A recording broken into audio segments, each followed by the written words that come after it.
E aí pessoal, tranquilo? Eu sou o Kelvin. Sejam todos muito bem-vindos a mais um vídeo do canal Terror Macabro Real. No vídeo de hoje eu vou trazer para vocês um compilado com 3 histórias de pessoas que trabalham no turno da noite.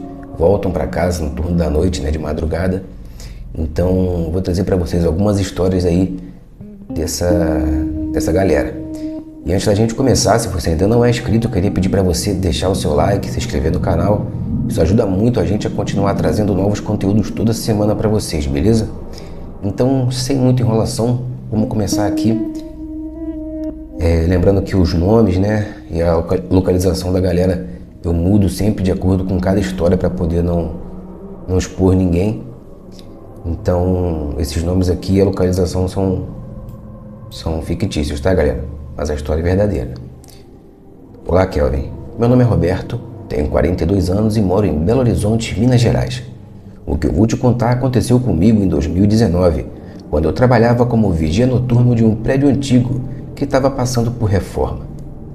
Até hoje eu não sei exatamente o que presenciei lá dentro, mas sei que mudou completamente a minha relação com a solidão e principalmente com a escuridão de lugares fechados. Era um edifício de 9 andares, construído na década de 60, que estava sendo restaurado para vir um centro comercial. De dia era aquele caos da obra, mas à noite o lugar virava outra coisa.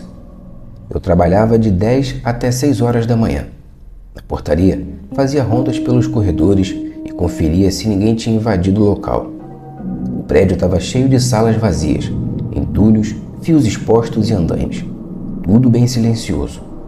As primeiras noites foram tranquilas, só o barulho do vento passando pelas janelas quebradas e aquelas dilatações do concreto que fazem o prédio inteiro respirar. Mas teve uma madrugada que marcou o início de tudo. Era por volta de 1h40 da manhã quando ouvi passos no 5º andar. Passos secos, lentos, pesados. Mas o prédio inteiro estava trancado e eu tinha acabado de fazer a ronda. Subi as escadas com a lanterna ligada. Quando cheguei no 5º andar, os passos pararam, mas tinha algo pior. A porta do antigo escritório estava escancarada. Aquela porta vivia emperrada, nem com chute ela abria fácil. Eu tinha certeza que tinha deixado ela fechada. Quando iluminei o corredor, vi poeira levantada, como se alguém tivesse acabado de passar correndo. Eu entrei na sala devagar, mas ela estava vazia. No fundo da sala, na parede, tinha um detalhe que eu não tinha visto antes. Um desenho feito à mão com carvão ou alguma coisa parecida, de uma figura humana completamente preta, sem rosto, sem mãos, só a silhueta. Eu achei que era coisa de algum pedreiro para brincar com a minha cara. Apaguei a luz e desci, mas fiquei com aquilo na cabeça. Uns 3 dias depois, por volta de 3 horas da manhã, o elevador, que estava desligado por causa da reforma, começou a fazer aquele plim característico quando se chega no andar, sabe? Só que ele estava parado no térreo e desligado na chave. Mesmo assim, plim, andar 2. Plim, andar 3. Plim, andar 4. Ele estava subindo. Cara, eu não conseguia me mexer na hora. Só fiquei olhando para o visor mudar de número como se tivesse alguém usando o elevador normalmente. Quando chegou no 8º, ficou uns 5 segundos parado e depois desceu. Plim, descendo. Quando chegou ao térreo, a porta fez aquele tec, tec, tec, como se tivesse alguém tentando abrir, mas estava sem energia. Meu corpo gelou na hora. Naquela noite eu pedi para ir embora 1 hora mais cedo, menti falando que estava passando mal. O que me fez pedir demissão aconteceu 1 semana depois. Eu estava fazendo a ronda e cheguei no 5º andar, o mesmo dos primeiros passos.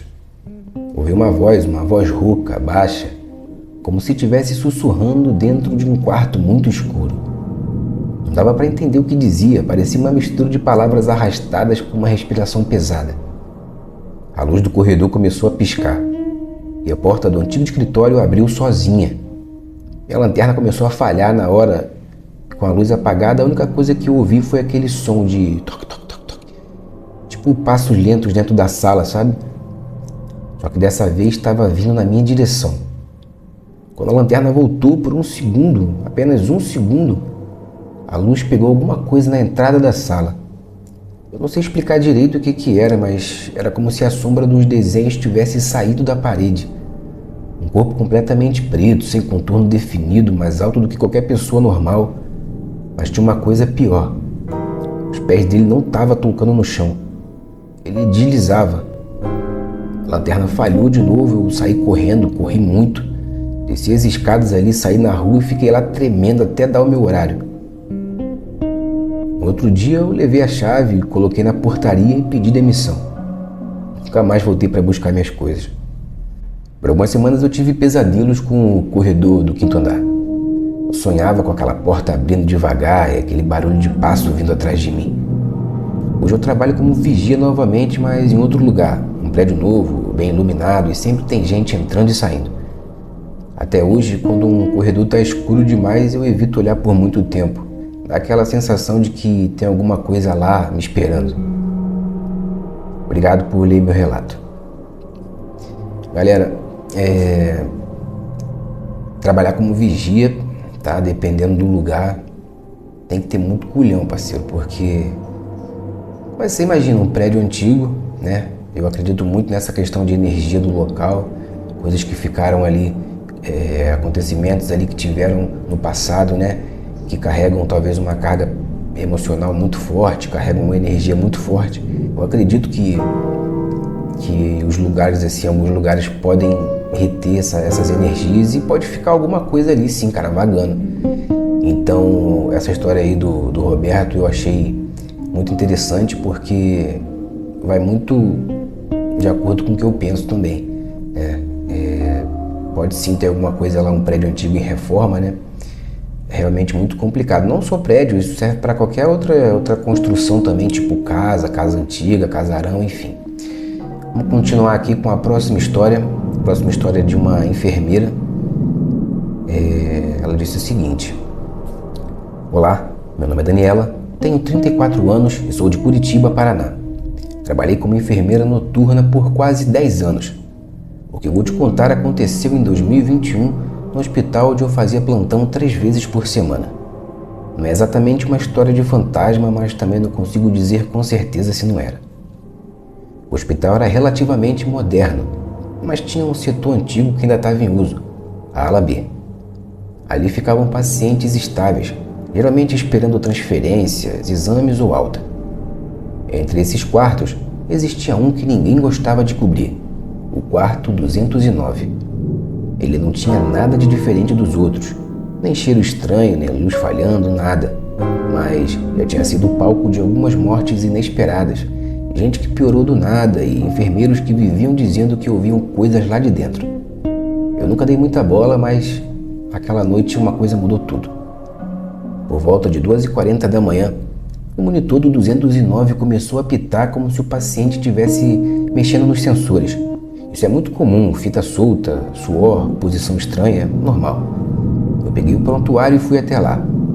Quando entrei no quarto, a primeira coisa que senti foi um ar mais pesado, como se tivesse mais frio que o resto da ala. O paciente era o Sr. Mauro, um senhor tranquilo, lúcido, estava internado por uma arritmia leve, estava dormindo. Os sensores estavam perfeitos, nada fora do lugar. Voltei à sala de enfermagem e minutos depois o monitor apitou de novo. A mesma coisa. Voltei lá e estava tudo normal. Na terceira vez o monitor apitou mais forte, agora como se tivesse interferência, o que não fazia muito sentido em um equipamento hospitalar. Quando entrei, o Sr. Mauro estava acordado, encarando a porta. Aí eu fui e perguntei: tá tudo bem, Sr. Mauro? Ele demorou para responder e quando respondeu disse o seguinte: tem alguém andando aqui dentro, enfermeira. Na hora eu gelei, mas o quarto estava vazio. Tentei perguntar mais algumas coisas, mas ele balançou a cabeça e só pediu para deixar a luz do banheiro acesa. Eu voltei para minha mesa e comecei a registrar as ocorrências. Quando foi 4h03 da manhã, eu ouvi passos pesados no corredor. Achei que fosse alguém da equipe, mas quando olhei pelo vidro não tinha nada. Só o corredor inteiro apagado, exceto a luz central que ficava acesa a noite toda. Os passos pararam exatamente na porta do 209. Então o monitor apitou de novo. Eu corri até lá mais uma vez. O Sr. Mauro estava sentado na cama, olhando fixo para a parede como se acompanhasse alguma coisa andando de um lado para o outro. Ele voltou, ele disse. A voz era fina, tensa. Eu disse que não tinha ninguém ali, mas ele insistiu. Tá bem aí, ó, atrás de você. Eu senti meu corpo inteiro arrepiar. Não virei, fiz de tudo para manter a voz firme. Chequei os sinais vitais, ajustei o travesseiro e falei que qualquer coisa eu estaria na sala ao lado. Quando eu saí do quarto, fechei a porta devagar. E juro por Deus, na fresta, antes da porta encostar, eu ouvi uma respiração que não era do Sr. Mauro. Uma respiração baixa, pesada, como se estivesse bem ao meu lado. 5h20 da manhã o alarme tocou, e agora era sério, alteração cardíaca. Corri até o 209. Quando entrei, o Sr. Mauro estava apagado, pressão baixando, batimentos irregulares. Eu chamei o médico e começamos o protocolo. Depois de uns 10 minutos, a gente conseguiu estabilizar. Quando ele voltou, bem fraco, segurou meu braço e disse: ele não gosta de ficar sozinho aqui. Eu perguntei: quem? O homem do casaco. Nessa hora eu travei, porque eu já tinha ouvido os técnicos comentarem desse homem do casaco, mas sempre como piada. Diziam que um paciente que morreu anos atrás usava um casaco grande, pesado e que às vezes ainda rondava o corredor. Mas eu nunca levei a sério. O Sr. Mauro nunca tinha ouvido essa história e descreveu o casaco certinho. No dia seguinte, pedi para trocar de ala. Disseram que eu não era a primeira. O Sr. Mauro teve alta 2 dias depois, graças a Deus. E nunca mais o vi. Às vezes, quando eu passo na frente do 209, ainda sinto aquele ar frio, pesado, como se tivesse alguém parado atrás da porta, esperando a enfermeira da madrugada entrar. Sempre que ouço esse comentário baixinho vindo da equipe: cuidado com o homem do casaco. Se é fantasma, imaginação ou coincidência, eu sinceramente não sei. Só sei que não fico mais ali dentro sozinha de jeito nenhum. Um abraço, espero que use o meu relato no canal. Galera, é como eu estava falando, né? Tem lugares aí que são mais normais. Já trouxe aqui relatos no canal falando do hospital, histórias do hospital. Vou trazer mais relatos para vocês, inclusive, sobre esse tema. E o hospital também é um lugar que segura muita energia. Tem muita gente lá que está sofrendo, não só fisicamente, sabe, mas mentalmente também, até porque a doença e o mental, né, elas estão uma coisa ligada uma na outra.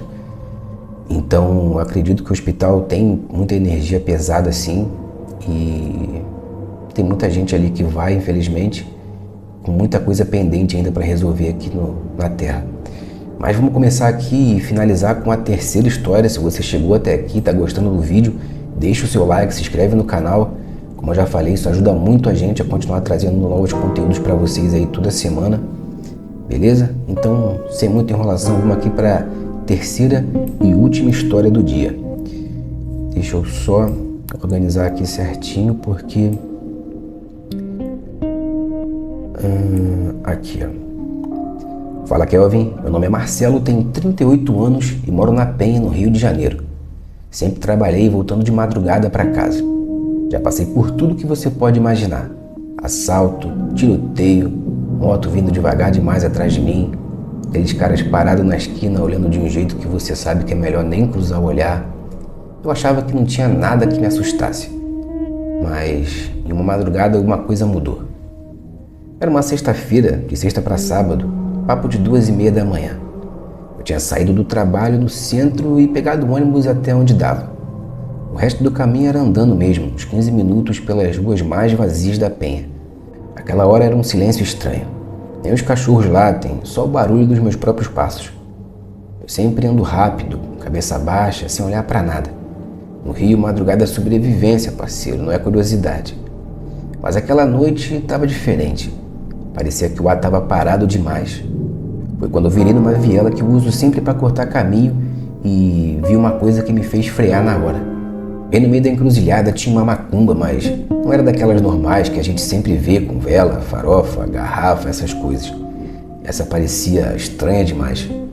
Tinha um círculo feito com um pó vermelho, 3 galinhas pretas sem cabeça e no centro um pedaço de madeira com alguma coisa amarrada. Parecia um boneco, mano. Mas o que mais me deixou mal foi a vela. Não era uma vela comum, era uma vela grossa, escura, quase roxa, queimando forte como maçarico. O fogo não tremulava, não fazia barulho, era uma chama parada, como se estivesse congelada. Era muito contraditória, é impossível. Eu devia ter ignorado e passado rápido, mas parece que eu fiquei ali parado, hipnotizado, sabe? Fiquei olhando e alguma coisa naquela cena parecia me puxar. Foi aí que eu percebi uma coisa pior. As sombras das galinhas não estavam no chão. Elas se mexiam como se estivessem andando ao redor do círculo. Eu estava paralisado, então senti uma coisa que só quem já viveu vai entender. A sensação de que alguém encostou o rosto bem perto do seu pescoço, sabe? Respirando devagar. Na hora eu travei e gelei. Eu já tinha passado por bandido armado, já tinha corrido de tiro, mas aquilo não era humano. Eu tinha ouvido uma respiração baixa, pesada, como se tivesse alguém atrás de mim, mas a viela estava vazia, não tinha ninguém. A chama da vela, que estava parada, começou a subir mais alto, como se tivesse reconhecido que eu estava ali. Aí então eu ouvi uma voz rouca, arranhada, que parecia vir de dentro da minha cabeça. Não era para você ver isso. Meu corpo inteiro se arrepiou como se tivesse sido jogado num freezer. Quando eu finalmente consegui desviar o olhar para o centro da macumba, eu juro que tinha uma coisa ali se mexendo atrás do boneco. Era um vulto pequenininho, curvado, como se tivesse ajoelhado, tentando se erguer. Parecia feito de fumaça, mas ele tinha uma forma, parecia que tinha peso também. Quando aquilo começou a levantar a cabeça, eu saí correndo, sem pensar, sem olhar para trás, correndo como se minha vida dependesse daquilo. Só parei quando cheguei perto da minha rua, onde tem movimento e luz. No dia seguinte, passei lá de tarde e a encruzilhada estava limpa. Não tinha pó no chão, não tinha galinha, não tinha nada. Não tinha nem marca de vela. Eu perguntei para os vizinhos dali e todo mundo disse que ninguém tinha deixado nada, nenhum trabalho naquela rua. Uma senhora mais velha, moradora de décadas, me falou uma coisa que me deixou pior ainda. Meu filho, quando trabalha para chamar coisa grande, eles fazem e limpam antes do sol. Esses você nem devia ver. Desde aquele dia eu nunca mais passei naquela viela. Eu sei que no Rio a gente convive com perigo todo dia, mas aquilo ali não era perigo humano. Aquilo era outra coisa antiga, pesada.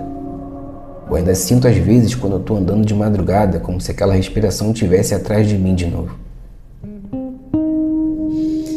Eu respeito, tá, galera? Em primeiro lugar, eu quero dizer aqui que eu respeito todas as religiões. Eu acho que toda religião tem um ensinamento ali para passar, tem alguma coisa ali que a gente pode tirar alguma coisa, independente se você acha que a religião é uma religião ruim ou não. Respeito. Mas tem coisa que a gente não entende. Tem coisa que a gente não, principalmente se não for da religião, não vai entender mesmo. E a gente não precisa entender tudo, não precisa, né, querer saber exatamente detalhe por detalhe. Eu acho que certas coisas a gente tem que simplesmente ignorar, né? E se não der para ignorar, então respeita, mas também não precisa se envolver se você não quiser, porque nesses casos aí, dependendo, pode ser até uma coisa pior para nossa vida, né? Mas para poder finalizar, esse era o vídeo que eu queria trazer para vocês hoje. Espero que vocês tenham gostado. Se vocês têm alguma história, né, voltando para casa de madrugada do trabalho, se vocês trabalham com alguma coisa, né, durante o turno da noite, deixa aqui nos comentários que eu vou adorar ler. E quem sabe assim não vai ser tema para um próximo vídeo também, né? Então, desde já, muito obrigado por ter me acompanhado até aqui. Até o próximo vídeo. Fui!